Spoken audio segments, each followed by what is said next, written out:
We have a president who believes that climate change is a hoax.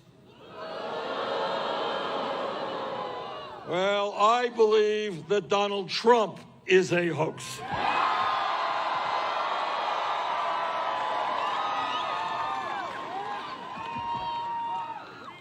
We are talking now about scientists telling us that not only is climate change real, not only is it already causing devastating problems in our country and around the world, but if we do not get our act together and aggressively go forward in transforming our energy system away from fossil fuel to energy efficiency and sustainable energy, what they tell us is that within the next 11 years, the damage done to our country and other countries will be irreparable, unable to be repaired.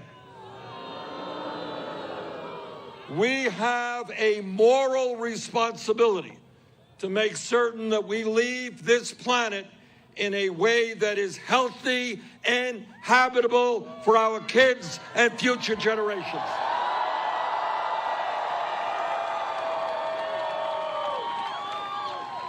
And I am extremely proud to tell you that I have recently introduced a proposal which is the most aggressive and far-reaching climate change proposal ever introduced by any presidential candidate.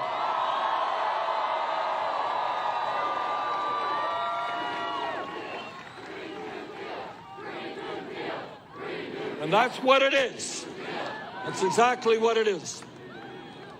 Now, I am told by my opponents, and I'm told by people who represent the fossil fuel industry, that our proposal is expensive. And you know what? It is expensive. But what is the alternative?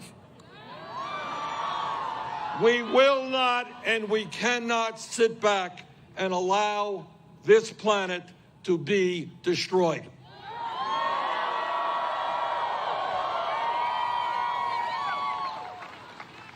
And if we listen to the scientists, we understand, and we all just saw what happened in the Bahamas, the destruction there, the incredible destruction. We saw what happened recently, a year ago, in Puerto Rico.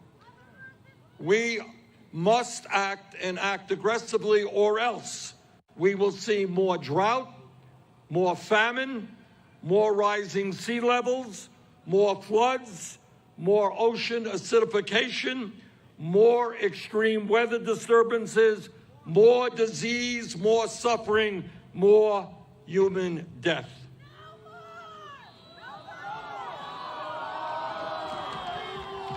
The scientists have told us, and unlike the current occupant of the White House, I actually believe in science.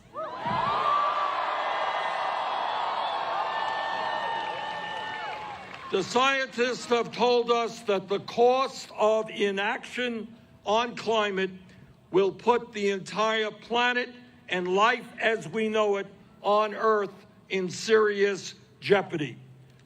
What they have told us is that if we do not act aggressively, hundreds of thousands of people will die each and every year from malnutrition, from heat stress, from malaria, and from other diseases. What they have told us is if we do not act aggressively, over 100 million people throughout the world will be thrown into extreme poverty. What they have told us is if we do nothing, climate change could result in the mass migration and displacement of more than 140 million people in Latin America, South Asia, and Sub-Saharan Africa by 2050.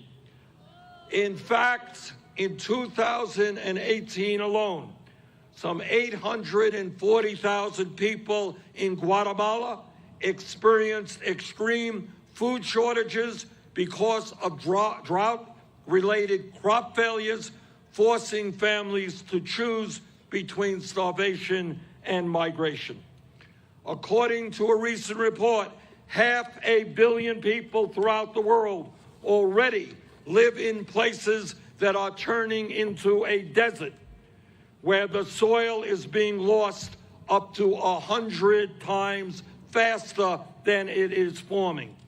If we do nothing, the CIA and the other intelligence agencies throughout the world have warned that the effect of heat waves, droughts, and floods substantially increases the risk of war, national security issue, because people all over the world, when they don't have arable land to grow their crops, when they don't have water to drink, they're going to migrate into other people's territory, causing national security crises. Brothers and sisters, we are facing one of the great threats that this planet has ever faced, and we are going to stand up to that threat.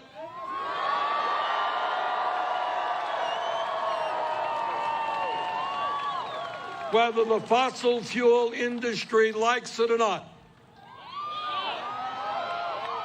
Our administration is going to lead the world. This is not an American issue. This is a global issue.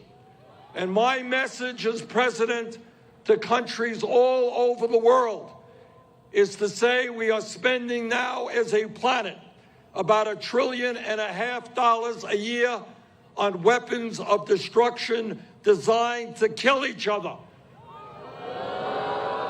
And maybe, just maybe, with good American leadership, we can bring those countries together to spend that money.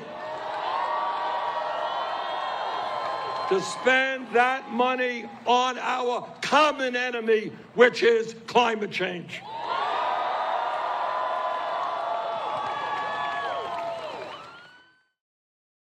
I've said this before, and let me say it again. Money in politics is one of, if not the biggest issue that we face in America today. Money in politics has enabled the wealthy to buy politicians and elections. And unfortunately, they do. A lot. And they do so by funneling huge sums of money into the political process in order to get their way.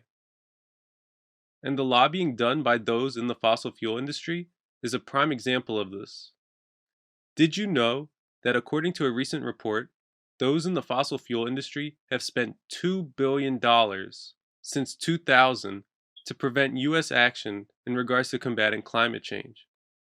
And it is absolutely appalling because the scientific community has made it loud and clear that we need to combat climate change and that we need to combat it now. Otherwise, scientists believe there will be catastrophic consequences. For instance, in terms of natural disasters such as floods, droughts, wildfires, and the list goes on. And we cannot allow this to happen. People's lives are at stake. So many people's lives. This isn't some game. And that's why it's so appalling to see people in the fossil fuel industry spend so much money as it means to stop us from combating climate change. Apparently, these people believe their short-term profits are worth more than our people and our planet, but they're not. And you know, among the many great points Bernie made here, one point Bernie made really stood out, and that is that we spend so much money fighting each other around the world, when what we really should be doing is coming together to put an end to this climate crisis. Again, this is not some game. Climate change is real, and it is a major threat to our people and our planet. And it doesn't seem as if we have much time left to act. We need to start taking this seriously. We need to convert our energy system to 100% clean renewable energy, and we need to do it now.